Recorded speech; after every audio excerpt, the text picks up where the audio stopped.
కేంద్రం కొత్తగా తీసుకొచ్చిన వీబీజీ రామ్జీ పథకాన్ని రాష్ట్రంలో యథాతథంగా అమలు చేయాలా వద్దా అనే అంశంపై మంత్రివర్గం కీలక నిర్ణయం తీసుకోనుంది.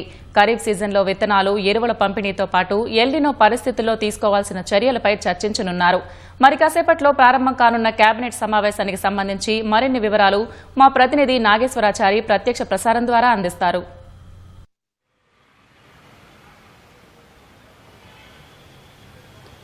సచివాలయంలో కాసేపట్లో కేబినెట్ సమావేశం జరగబోతుంది. పలు కీలక అంశాలపై ఈరోజు మంత్రివర్గంలో నిర్ణయాలు తీసుకునే అవకాశం ఉంది. ముఖ్యంగా మూసీ ప్రాజెక్టుకు సంబంధించి ఇప్పటికే కేంద్ర ప్రభుత్వం దానికి సంబంధించి అనుమతులు ఇచ్చింది. ముఖ్యంగా డిఫెన్స్ ల్యాండ్స్ కూడా ఇచ్చేసింది. వాటికి రుణాలు కూడా ఇవ్వడానికి సంస్థలు సిద్ధంగా ఉండే నేపథ్యంలో దానికి సంబంధించిన పరిపాలన మంజూరుకు సంబంధించి ఈరోజు నిర్ణయాలు తీసుకునే అవకాశం ఉంది. అదేవిధంగా మెట్రో రెండో దశకు సంబంధించి కూడా ఇక ఏం చేయాలంటే మొదటి దశకు సంబంధించి టేక్ ఓవరు, అదేవిధంగా రెండో దశకు సంబంధించిన ప్రాజెక్టు కేంద్రం వద్ద పెండింగ్లో ఉన్న నేపథ్యంలో మరి ఏం చేయాలి అనే అంశంపైన కూడా ఈరోజు చర్చ జరిగే అవకాశం ఉంది. ముఖ్యంగా వీబీజీ రామ్జీ పథకం పైన ప్రధానమైన నిర్ణయం తీసుకోనున్నారు. ఈరోజు దేశవ్యాప్తంగా ఇప్పటికే ఈ రోజు నుంచి ప్రారంభమైంది. అయితే రాష్ట్ర ప్రభుత్వం మొదటి నుంచి కూడా ఆ పథకాన్ని వ్యతిరేకిస్తుంది.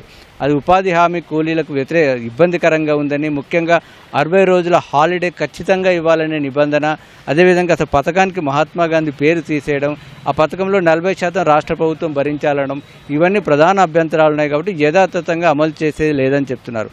అయితే ఒకవేళ అమలు చేయకపోతే మాత్రం సుమారు 2300 కోట్ల రూపాయలు కేంద్రం నుంచి వచ్చే పరిస్థితి లేదని ఒకవైపు అధికారులు చెప్తున్న నేపథ్యంలో అసలు ఏం చేయాలి అంటే యథాతథంగా అమలు చేయాలా, లేక సుప్రీంకోర్టును ఆశ్రయించాలా, లేకపోతే కేంద్రంతో పోరాడాలా, లేక రైతులకు మరేదైనా ప్రత్యామ్నాయంగా పథకం చేయాలనే అంశంపైన కీలకమైన నిర్ణయం తీసుకునే అవకాశం ఉంది. అదేవిధంగా ఇప్పటికే వర్షాభావ పరిస్థితులు ఉన్న నేపథ్యంలో రైతులకు ఏం చేయాలి, రైతులు నష్టపోకుండా ఏ విధంగా అవేర్నెస్ తీసుకురావాలి, ప్రభుత్వం నుంచి ఎలాంటి చర్యలు తీసుకోవాలనే అంశంపైన కూడా నిర్ణయం తీసుకొని ఉన్నారు.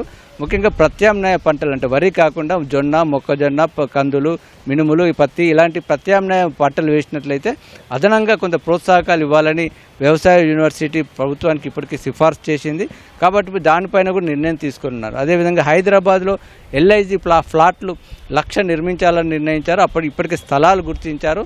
ఆ స్థలాలకు ఆమోదం తెలపడంతో పాటు డిజైన్ ఏ విధంగా ఉండాలి, విధి విధానాలు, అర్హతలపైన కూడా ఈరోజు నిర్ణయం తీసుకునే అవకాశం కనిపిస్తోంది.